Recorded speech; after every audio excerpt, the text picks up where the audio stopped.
Thank you for joining us today for the first installment of our webinar series.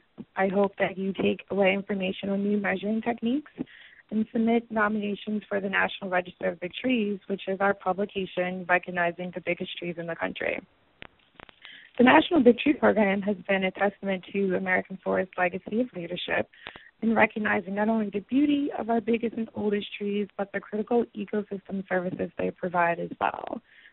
As the oldest national conservation organization in the country, American Forest has been protecting and restoring forests since 1875, and that includes planting our 46 millionth tree and evaluating forest canopy to optimize canopy cover for the health of cities.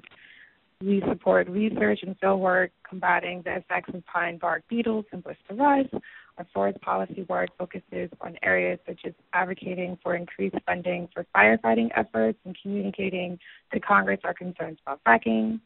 And we also engage and educate the public through our tree protection toolkit, various publications such as our newsletter and magazine, and of course by getting people outdoors through tree planting events, walkabouts, and eco-travel adventures. One of the goals for the Big Tree Program is to equip the public with education resources necessary, which is the purpose for creating this Measuring Guidelines webinar series. American Forest is excited for a new partnership with Laser Technology and the world-class tools that they provide so that you guys can actually be more equipped for big tree hunting. Thanks, Sheree. And my name is Paul Atkins. I represent Laser Technology. I'm the Marketing Communications Coordinator. Bob, you can go to the next slide. I'm trying to... Got it. There we go.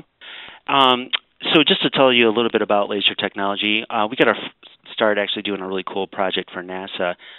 We developed a custom laser for them that measured both speed and distance for proximity measurements for space dock missions. We also were responsible on creating the very first recreational rangefinder, and we did this and achieved this by partnering up with Bushnell Optics. This again was in the early 90s, and we're still active today in developing, the chip to make the measurements possible, but also the design of the lasers, designed for both golfing and hunting. And then last but certainly not least, we kind of launched our professional measurement division, doing a special project for the U.S. Forest Service. We developed this Criterion unit, which is a laser, had a built-in inclometer, and also you can add a compass as well. So you could do for tree height measurements and such, and also even integrate with GPS. Next slide, Bob. And this is just a quick snapshot of just some the latest and greatest lasers that we do offer. Some of our lasers do have a compass built in now, and we also have units like the Criterion RD1000 that can measure diameters of trees. As far as the solutions go, you can easily do some boundary surveying for area mapping, certainly tree heights, even measuring slope grades. We're very our technology is used all over the world for vegetation management. That's just able to determine if a tree is going to hit a conductor line and do a lot of field measurements there. Streamline surveying, stem mapping, and then last certainly not least, we have a software solution that can calculate the volume of log decks. So with that, I just wanted to again introduce myself to Laser Technology. We're excited to have our guest speaker and keynote speaker today. So Bob, go ahead and take it away. Hi, everybody. My name is Bob Leverett. I'll be your presenter. Just a little bit about myself. I'm the co-founder and the executive director of the Native Tree Society, formerly the Eastern Native Tree Society. I'm the president of Friends of Mohawk Trail State Forest here in Massachusetts. And I'm principally known as an old-growth forest investigator, so that I'm the chair of the Forest Reserve Scientific Advisory Committee for the Department of Conservation and Recreation for Massachusetts. I started a number of years ago, back in the early 90s, an Ancient Eastern Forest Conference series in which we held conferences on eastern old-growth forests at major universities across the East. We've held about 9 of those conferences to date. We're currently planning one for the Southwest in Colorado at Fort Lewis College in Durango to pick up the ball on southwestern old-growth forests. As to my educational background, I'm primarily an engineer, Georgia Tech. Along with Bob Van Pelt, Mike Taylor, I we all independently invented the sign method for measuring tree height. So my love is measuring, and we're currently working on a book, Dendromorphometry, The Art and Science of Measuring Trees in the Field. I'm a co-author on a number of books to include the Sierra Club Guidebook to Ancient Forests of the Northeast.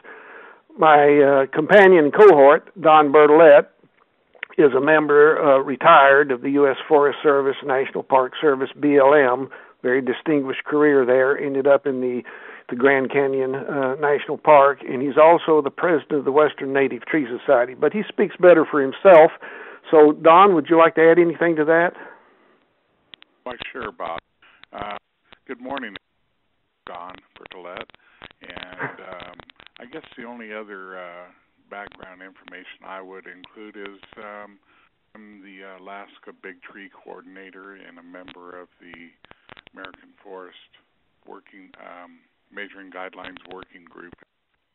It has been quite the challenge, and we look forward to providing measuring guidelines to the rest of everybody else out there sometime this fall. Go ahead, Bob. Thank you, Don, and of course I am also a member of that group. So without further ado, let's get started, if I can get my computer to work. Crown spread. It's part of the charismatic form of a tree. It titillates our imagination, and we find often poets turning to it. Under a spreading chestnut tree, the village smithy stands. Henry Wadsworth Longfellow. Beyond poetry and music and art and photography, there is competition and there is measuring. So what we have is a program to crown champion trees, one of each species, run by the American Forests Big Tree Program, and in that competition we measure circumference, height, and crown spread. Now notice the formula on the screen. 1/4 of the average crown spread measured in feet is what we do. Crown spread. But what is it exactly that we're measuring? Well, let's take the next slide and start with a somewhat, I would say, intuitive feel for what crown spread is. There's a big pin oak in a park in Northampton, Massachusetts, and we might look at it from a distance and simply see the spread as a horizontal line across from at the widest point. That would be one way that we could visualize crown spread. Now, we could also visualize crown spread as simply a line that connects the farthest point on one side of the tree to the farthest point on the other side of the tree, I mean in terms of the crown, and that would generally be a slope line, such as you see for this American elm in Johnstown, New York. Well, is that what we mean? We have to think about it in terms of the point on the left or one side of the crown versus the most distant point on the right-hand side of the crown will often lie at different elevations. So we actually do have, logically, a sloping line connecting the two. However, that's not what we typically mean. In fact, it's sometimes hard to decide exactly what we do mean. Here is the famous Gifford Pinchot sycamore at Simsbury, Connecticut. And when you stand under the crown of that tree, it is up to 150 feet wide at its widest points. But as you walk around it, it's very difficult to actually identify the boundaries of it, and you're often over actually the Farmington River when you do so. So crown spread becomes complex in that sense. Well, if that looks complicated, try this one. Ooh, there is the Granby oak in Granby, Connecticut, with white oak, by the way, and its limbs come down, take root in the ground, and come up again, and you can see my friend Dr. Lee Freilich from the University of Minnesota looking up, trying to figure out exactly what this beast really is. Well, we're trying to figure out how to deal with crown spread when you have these complex forms. We have to start simply. So we go back to a simple portrayal of a tree. If we can imagine water droplets coming off the edge of the crown and hitting the ground, if we went to the farthest extension of those droplets, we might identify something we would call a drip line. We would circle the tree, and we might find the widest point from one side of the drip line to the other and define that on the ground as crown spread. It would be a horizontal distance as opposed to the blue line that really connects the leftmost point with the rightmost point. That's not what we choose to mean by crown spread measurement. We take a horizontal distance or a horizontal separation from one side of the crown to the other. I'm going to the next slide to now let's think in terms of, with this simple concept in mind, how have we traditionally on the internet, in books, in field guides and whatnot, told the public to measure crown spread, more to the point, average crown spread? Well, we tell them to follow the drip line around the tree and find the greatest spread and measure it as a horizontal distance. Then we tell them to go 90 degrees to that long axis and measure the next greatest crown spread. In other words, the greatest spread at 90 degrees to the long one, although sometimes that's called a short spread. And once we have those two measures, we average them. And that's a pretty good way of doing it when you can do it. But there are potential problems. For example, what happens if the tree is on uneven ground, maybe very steeply sloping ground, so that we even have trouble maintaining our balance? Or what if part of the drip line is inaccessible? For example, part of the crown sticks out over a building, out over water, over a busy intersection, or on the other side of a fence with a very angry bull staring at us. Or the crown could be partially obscured by the crowns of other trees. What have we typically told people to do? What are the proposed solutions? Well, we haven't said much. We've basically left them on their own. American Forest wants to cure that problem. So we're starting out by thinking in terms of crown spread at its simplest, going to its most advanced. At the beginning, we have that two-axis method, and that's generally meant for the general public, for nominating trees. If that suffices, it suffices. We would, however, want to tackle the problem of a very complex crown, and so we have ways of making more than just two measurements of crown spread. We're going to call that bespoke methods, because there's a couple of them. And we really intend that primarily for state certifiers that are going to take a nomination and determine whether or not it really meets the criteria and gets to become a champion. And then what happens if, oh my goodness, we can't get to the drip line? We have ways of measuring crown spread from a distance, and that's going to be done primarily by a select group which we may call the National Cadre of Advanced Measurers. Now, going from there, we'll start simply the two-axis method. That's the beginning one, but it also can serve for certification because many trees have fairly regular symmetrical crowns and the trees grow on level ground. So let's take that simple situation first. What kind of equipment do we need? Well, we need something to measure distance. That's going to either be a laser rangefinder or a tape. Then we need something to measure angles in the vertical plane. That's going to be typically a clinometer or something built into a more complex device called a tilt sensor. They measure angles in a vertical plane. And then we're going to need a scientific calculator with trigonometric functions. If we have a hypsometer, which combines laser and tilt sensor, that's very nice to have. It's going to automate some things. Moving on, with that equipment in mind, and let's say our ground is level, we're looking down from the top onto the crown of a tree, and we have our little guy on the left-hand side and the right-hand side, and our variables, P sub 1 and P sub 2, that little 1 and 2 are subscripts, so that we don't have to come up with a lot of new names for variables. But that represents the widest span of the crown along the drip line.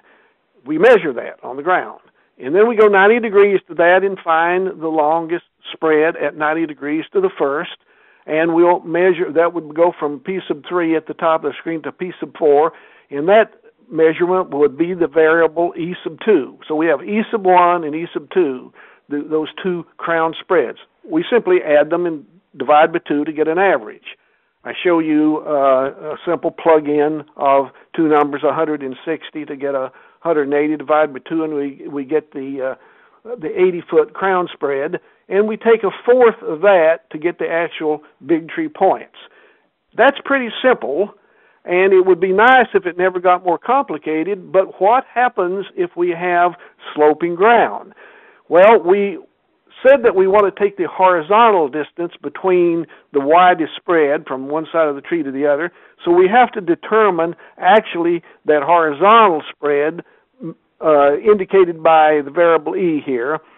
We actually measure the slope distance with that laser or with the tape, and then we measure the angle or the slope angle with a device like a clinometer or tilt sensor, and then using X and A, we use a little trigonometry.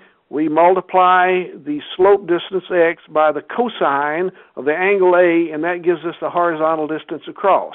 That's not too bad. It gives us what we need, and it takes care of that first problem, namely the one when we're on sloping ground. If we have a tree in which the ground slopes in both directions, then we would have to apply that cosine formula twice, as I show here, for E sub 1 and E sub 2, and it's still a relatively simple process. Well, what would make it more complicated than that? Well, let's go ahead and take a look and see, but before that, perhaps I should stop and ask and see if there are any questions before we move on to anything more complicated. And Don, do you have anything to add to what I've said? Well, sure, Bob. I was just thinking, when you have a sloped ground but it's not terribly steep, there's one thing you can do as a forest technician years ago. We used to frequently use our clinometer and a rag tape, and we could go up to 5 or 6 vertical feet, our eye height, and measure in a series of steps from the drip line into the trunk of the tree, and then get add those distances together to get the horizontal distance. But that's just one way it can be done. Of course, it's a lot easier when one has the more adept equipment, something like laser range finders. Makes it a lot easier. Okay. Any questions come across? Yeah, right now I don't see any questions. Oh, I do have one here. The perpendicular line need not go through the center of the tree? That's true. That's true. What we're looking for is the widest crown spread wherever it occurs. We often go through the center of the tree. It has been done that way by some programs, but it is not necessary. We're actually looking for the widest crown spread. And that becomes very obvious where a tree leans, where a lot of the crown is actually not centered over the trunk. Does that cover all the questions we have now? So I'd go ahead and proceed. Okay, thank you. Okay, now let's go and let's assume that we have a really complex crown. We're going to add to the equipment list a diameter tape to measure trunk thickness. Everything else is the same. And we're going to go to something called the spoke method. Ooh, look at that. Now there is a much more complex crown. Again, we're above the tree looking down. And in this particular case, what we're going to do is we're going to cycle or circle around following the drip line and shoot distances from the edge of the crown or the drip line to the middle of the trunk. I have in this example, 19 spokes or radii drawn, S sub 1, S sub 2, right on around. If we do that, and we take all of those distances, now they're assumed to be horizontal distances, so we might have had to apply our cosine formula if we were on sloping ground to some or all of the individual S values. But once we've got them as horizontal distances, we add them up, divide by the number, that gives us an average. we double that average spoke, and that would be effectively the distance across the tree as an average, except that we would not have factored in the diameter, so we have to add it in extra, and that gives us an average crown spread using spoke method number 1. Now that's a pretty effective way of doing it. It allows us, if we can access the drip line all the way around, we can take in as complex a crown as we can handle any of them. With that, let us go to the next slide. And here's a simple example of how we might see the data. I have 12 spokes there. They add up to 389 feet total. So I divide the 389 by 12, multiply by 2, and add the diameter, assumed diameter of this tree to get 68 points. Take a quarter of that, and I get 17 points for the big tree crown spread formula. At any rate, this is not difficult. It may be tedious. It may be time-consuming in finding those spokes or setting up those spokes, but it's basically a simple process. Now, could we even make it simpler? Well, a little. We like to make these formulas as simple as we can make them. So in this case, instead of shooting to the middle of the trunk, what if we shoot to the edge of the trunk? That would be a tangent line running tangentially as opposed to tangent in the tangent method for tree height, two different things altogether. We don't want to confuse them.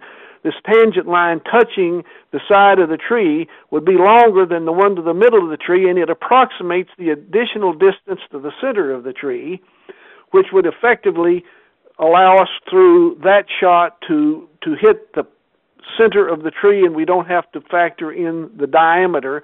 And so if we do that, what we get is a simpler, slightly simpler formula. We add up the spokes, we divide by the number of them, multiply by 2, and we've got the average crown spread. And that would be a way that if we can in fact hit the edge of the trunk, this would be perhaps the preferred method. However, if you can't hit the edge of the trunk, then you go back to method number 1. Now, that's a bit much, so I'm going to open this up and say, first of all, Don, do you have anything to add to that? No, I like those as one of the things I'm thinking about is we oftentimes view these beginning and intermediate levels as the difference between nominating and certifying. And the comment I had earlier was certainly a nominating suggestion where one can do it with a cloth tape and a clinometer. The spoke methods, both of those are something we'd like to see the state certifiers be using. It's the next level up in terms of accuracy, and it would be a certifying solution. Go ahead. Okay, any questions? Yes, Bob, we got a couple questions that have come through. One question being, or I guess a question and comment, if you measured the widest spread in both directions, aren't you projecting a triangular crown into a rectangular shape, thereby overinflating it? And then he says, in Florida, we measure 90 degrees to the midpoint of the long axis. Well, the 90 degrees to the midpoint of the long axis, we can do it that way. A lot of people are simply going to shoot through the trunk from one side to the other at 90 degrees. Others are going to find the spot where the cross axis is at its longest. Quite frankly, I can draw and have many different crown spreads trying to figure out which one, given complex forms, what method works best. And for the most part, I find myself going to the spoke method. There are going to be simple crown forms in which what the questioner is absolutely correct. I don't know what that answers. Yeah, another question that's through. In the beginner's example slide, the perpendicular line didn't appear to be covering the greatest perpendicular width. That's my lousy computer skills in drawing the diagram. Okay, no worries. And then we had another question. Why, again, do you multiply by 2? Well, a spoke is basically a radius. It's only part of the spread across. Ideally, if we took a spoke all the way across, it would be a diameter, and it would include the trunk too. But since it's often difficult to see all the way across the crown spread from one point on the drip line to the other, you usually can see to the trunk easier. So we use the trunk as the point to shoot to, as opposed to trying to, if someone else is in the helping us and we can put the person on the other side of the crown, you can actually shoot diameters.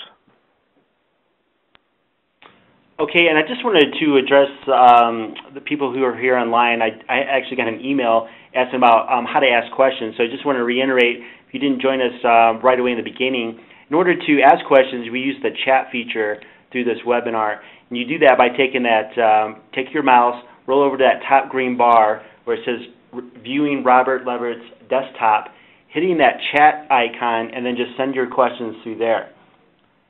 We did have a question that come through.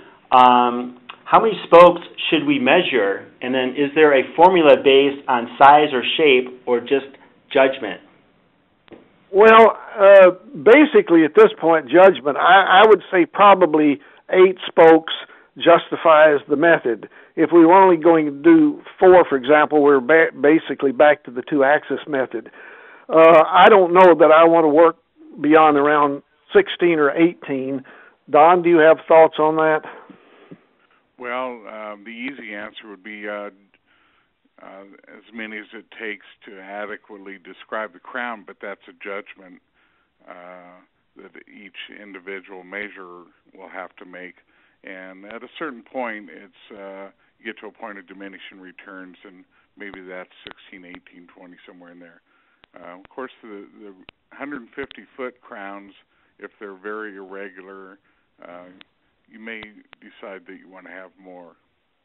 Or if there's a lot of competition for particular species and trees, and you want to be really, really accurate, you might go for more just to get a more accurate reading. That's it. Good point. Any more questions? Yes, we got a couple more. In terms of point for crown spread, have you found big differences in 2-axis versus spoke method? Often not. On occasion, yes. The more complex the crown, the better the spoke method does it. But for a lot of trees, particularly those that are out in open fields and whatnot, I still use the 2-axis method quite a bit.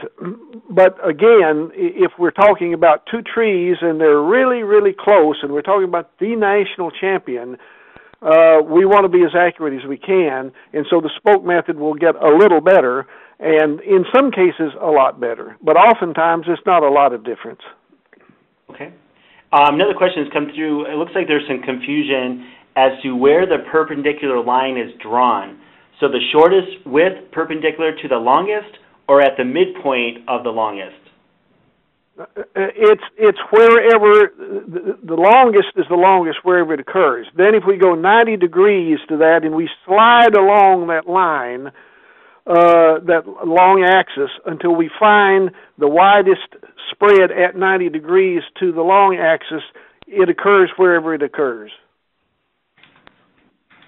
Okay. It's easy to do it through the trunk, and we often do that. Again, if it's good enough by going through the trunk, because we can stand around and see that the crown is somewhat circular or regular, or let's say elliptical, then using the right angle to the long going through the trunk is okay. Great. Could you use a standard deviation threshold for determining minimum number of spokes? Probably, but I haven't. There's so much judgment involved in getting the drip line identified correctly and figuring out whether we're talking about something that's a simple, relatively simple form, or something that's really complex, that I haven't reduced it down to statistics to that level. I'm tempted to and probably will in the future. Okay, just a few more questions, which is great. I'd like the participation level here. How practical is the spoke method in dense forests where tree crowns intertwine with each other, and then or when a tree has multiple stems and you need to treat as separate trees? Well, that's a darn good question, because when you're in a dense forest and in the crown of the tree you're measuring is commingled with other crowns, you've got a problem whether it's two-axis method or whatever. I actually think in that case the spoke method is often really better, because you can identify, if you can see up through the crown, where maybe the crown goes relative to another tree. And sometimes you simply have to wait till winter, or you have to wait till spring when if you have different species and their leaves are leafing out at different times. It admittedly is a measurement that requires a lot of practice. Great. And then just one more comment. So it seems to me that getting precisely vertical under the drip line is a bigger source of error than actually measuring the diameters. I would agree with that. That's why we oftentimes, when to back up to the point where you look up and you think you're looking at 90 degrees and you're not, you're looking at maybe 70 degrees, you can use either a densitometer or you can use a clinometer, stand under what you think is the edge of the crown and look up through a clinometer, and if you see 90 degrees, you're there. If you're not, you move forward or backward until you get there. Great. I think that's it for now, so if we want to move on. Thanks, Bob. Okay, good enough. Advanced methods. Okay, what happens when we can't actually get to the drip line? This is where it gets tricky. The first slide, we're going to throw in a compass to the equipment that we had before. And by the way, a hypsometer, such as it's more than, we don't call the LTI TruePulse 360 a hypsometer. It's more than, it's a laser measuring device, but it builds in a compass. So we would have a laser, tilt sensor, and compass in there. We have an instrument, in other words, that does all the things, plus it's a scientific calculator. Let's take this as a beginning. Now, here we have our little guy, our measure, and our measure is looking up to what he thinks is the extremes of the crown at P sub 1 and P sub 3. So we're going to use this method of measuring at a distance it's a start of how we would do this. It's not the ideal way, but it gets us into the ballpark. So our measure shoots the trunk, again, as a horizontal distance. Then, with a compass, the measure turns toward P sub 1, or its projection down to the ground, P sub 2, and takes the azimuth. And from that computes the angle between the trunk and the left extension as A sub 1. If you do that, we can complete a right triangle so that D sub 1 becomes the distance out to that point, theoretically. I know some people are going to see a problem already, but we'll get to it. D sub 1, the presumed left extension of the crown. Well, okay, we can simply use the tangent formula, reverse from what we usually use this for in a vertical plane. We're using the horizontal plane now, and compute D sub 1 by multiplying our leg to the trunk by the angle, and that's a horizontal angle, and get D sub 1. Well, okay, let's go on from there, and we do the same thing to the right side. We shoot azimuth out to P sub 3, and compute the horizontal angle A sub 2, and then that allows us to compute the distance D sub 2. We then add those two together, and we have a crude measure of crown spread. Now, obviously, P sub 1 might be in front of the trunk, and P sub 3 might be behind it, or vice versa. So this is just an approximation to get people into the idea of measuring from a distance, and it's probably okay for nomination purposes.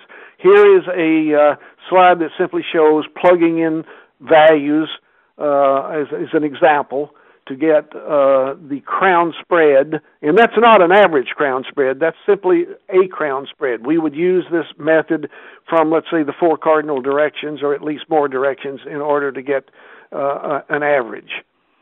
Now, what is wrong with this is if we're here looking at a crown from a distance, and we can see by putting in the vertical black lines what the actual horizontal spread is.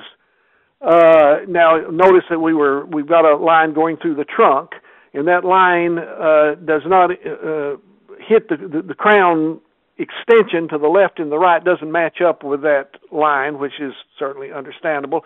So here we are in front of the tree, and we shoot to the trunk, and we shoot azimuths to the left and the right, and they're the green lines. And where those green lines intersect the horizontal black line is what our calculation would have given us as crown spread, and we can clearly see that that is too much.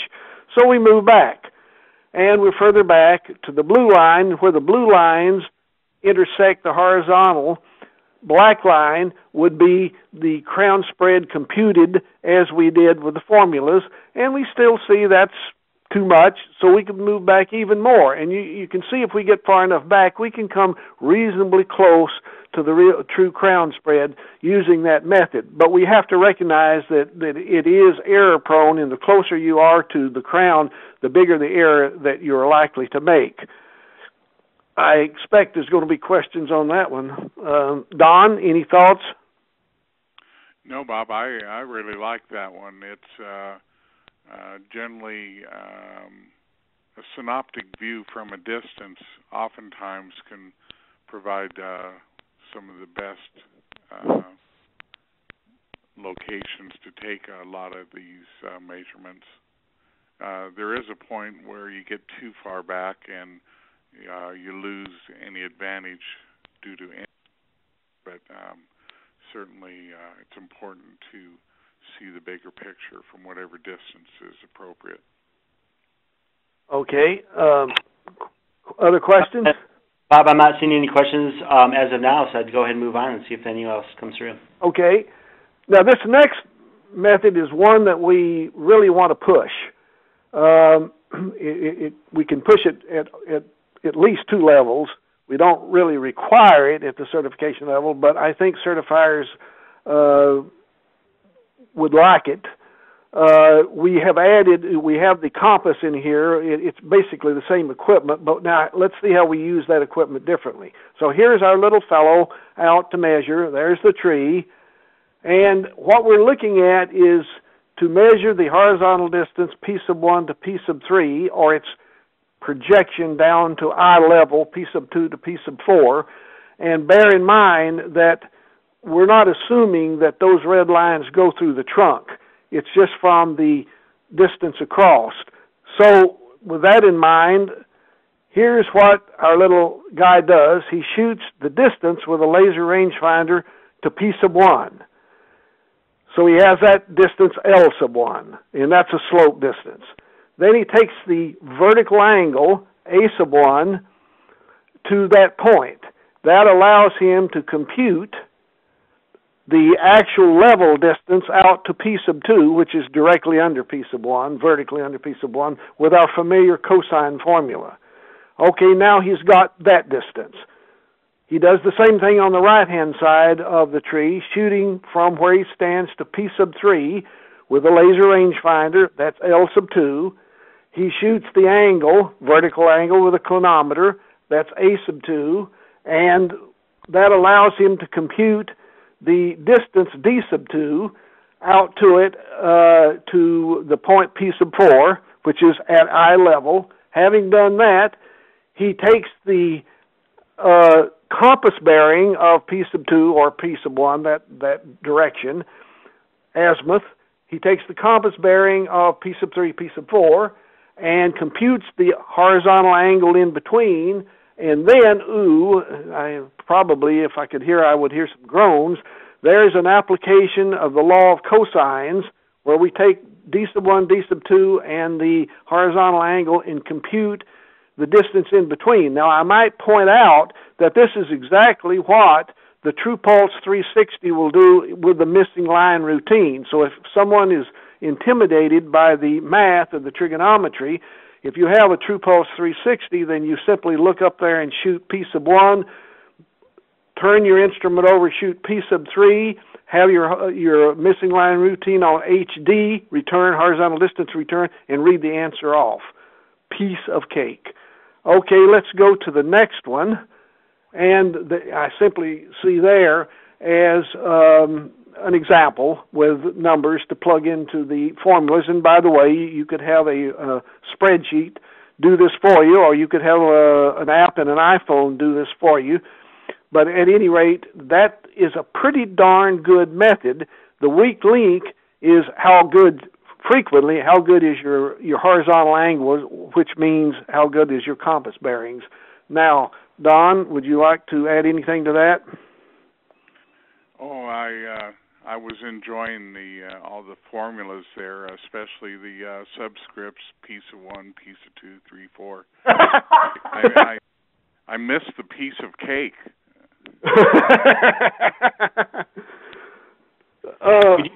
Very good, very good. Here that's come through. One question is, it seems as though, okay, let's just go back to the spoke method. This is a gentleman that tried to reach out to us and couldn't do the chat feature. It seems as though the spoke method may result in a measurement that is less than the basic method, since it will include both the measurements used for the basic method and smaller measurements, which will reduce the final value. Would you? I was going to go back to the spoke method, but I'm sorry I didn't. I was trying to click back. Would you repeat that question? No worries. So I'll reread the question verbatim. It seems as though the spoke method may result in a measurement that is less than the basic method, since it will include both of the measurements used for the basic method and smaller measurements, which will reduce the final value. Well, that's probably true, but in so doing, it actually comes up with a closer average crown spread. And if we are, in fact, trying to get it as mathematically accurate as we can to model the actual irregular form of the crown, then we probably are going to prefer the spoke method. If we are willing to have a method that simply approximates crown spread and defines it by those two spokes, then we live with that. Our drift in the American forest has been, let's get this ever more accurate, particularly when we have two trees that have different shaped crowns, and one very clearly would get an unfair advantage by using a calculation method that would not actually follow the contours of the crown.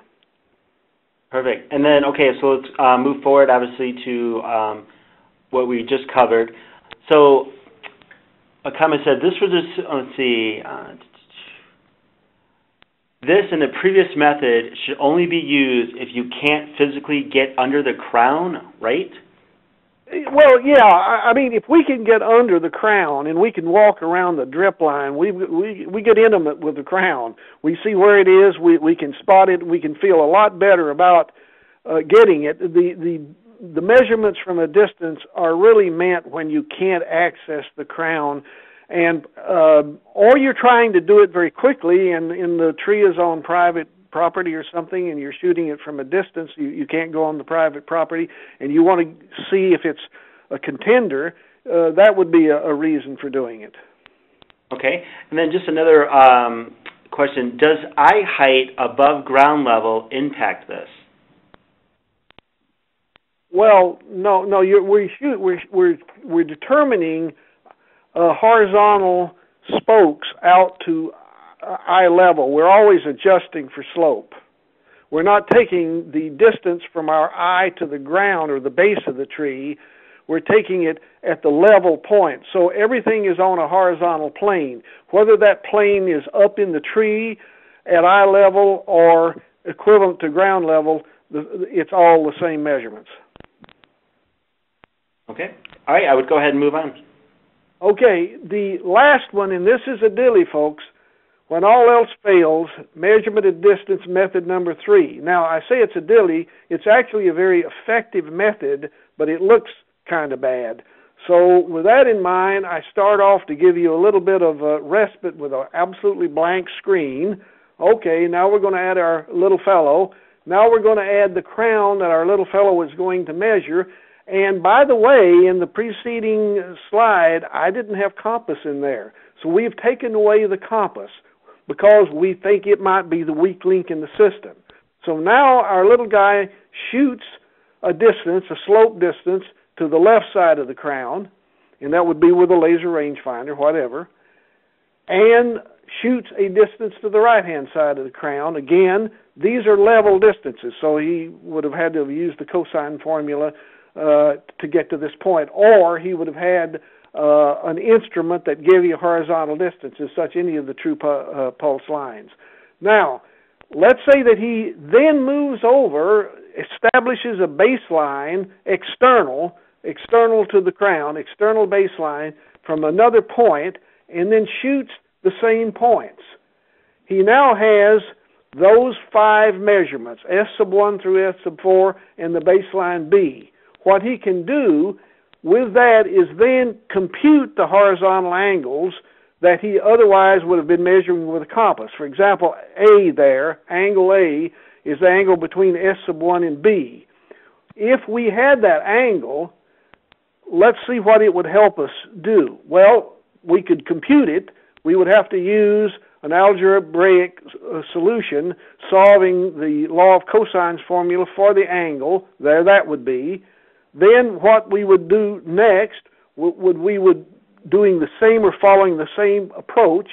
Since we know all those legs of the triangles, we could compute A sub 1 because it really is the angle between A sub 3 and B. And if we did that, if we took and computed that, we would get the angle. We would have 2 of those angles.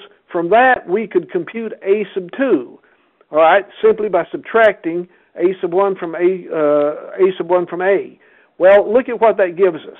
Now we've got the distance out to the crown on the left side, the distance out to the crown on the right side, and the angle in between. That allows us to use the law of cosines directly to get the distance between the two. Of course, the okay, let's see. Hello? We're all here. Yeah, hello? We can still hear you, Bob. Okay. That would give us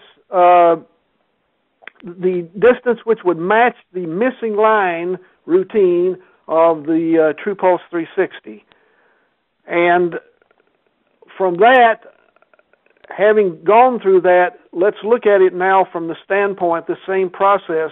If you didn't have that True Pulse 360, you would have had more calculations to make. You would have had to shoot to P sub 1 from P sub 3. You would have had to shoot the slope distance, the vertical angle, in order to calculate S sub 1. So there's a lot of calculating. You would have had to do that for every one of those horizontal distances, which would have been 10 measurements.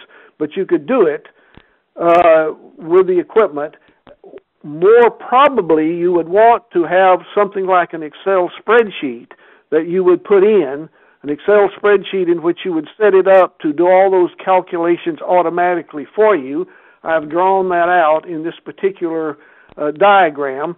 And taking it to the next step, is it really worth it? Well, here is an actual field test. I did this just a few days ago. These are actual live real numbers.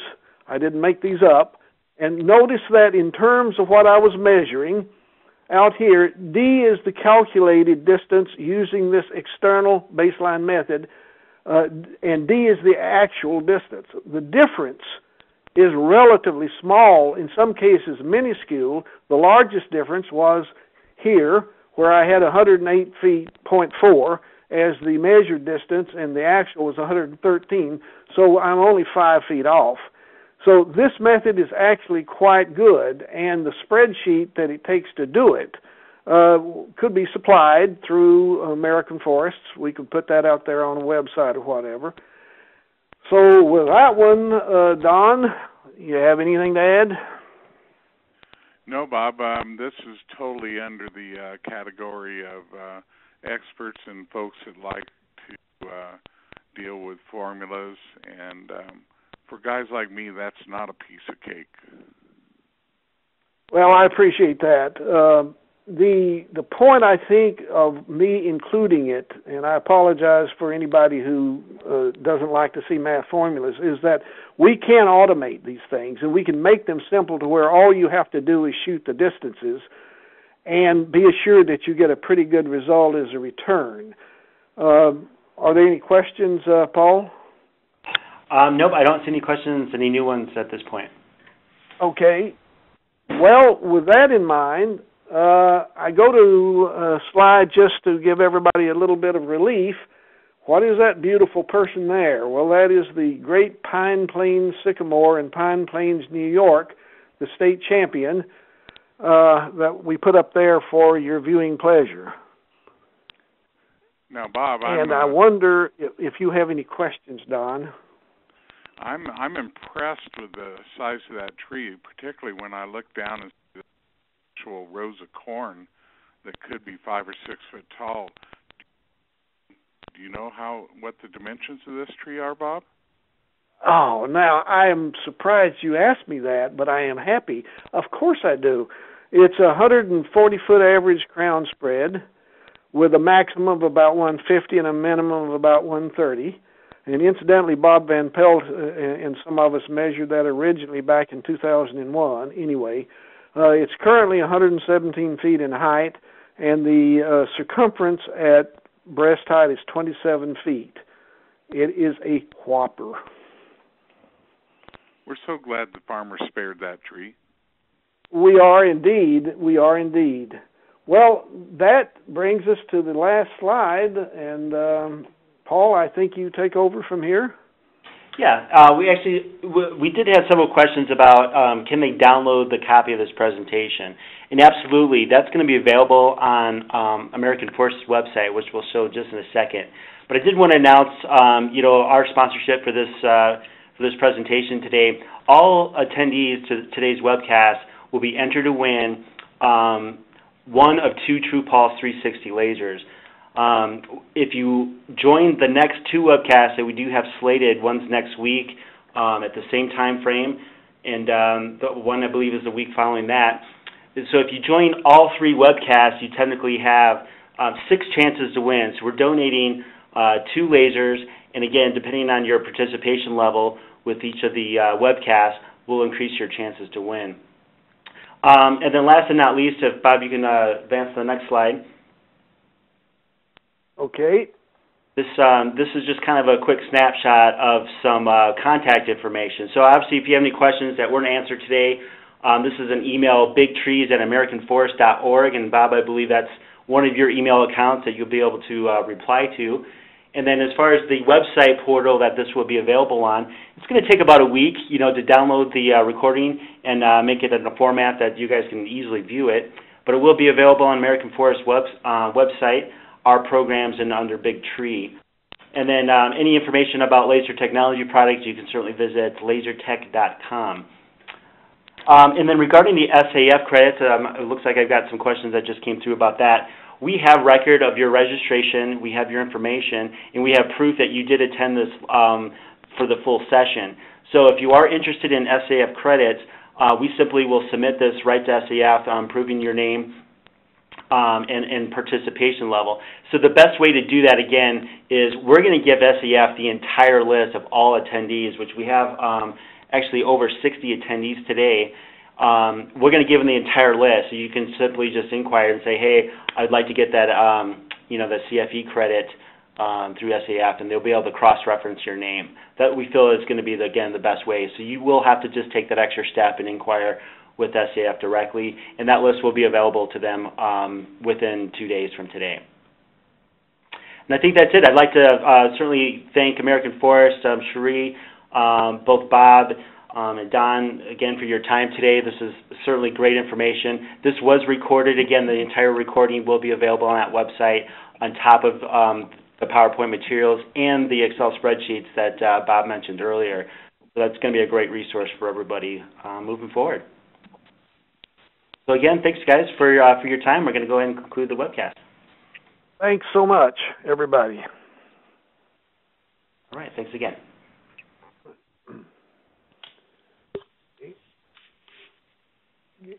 Drake, thank you. Well, that's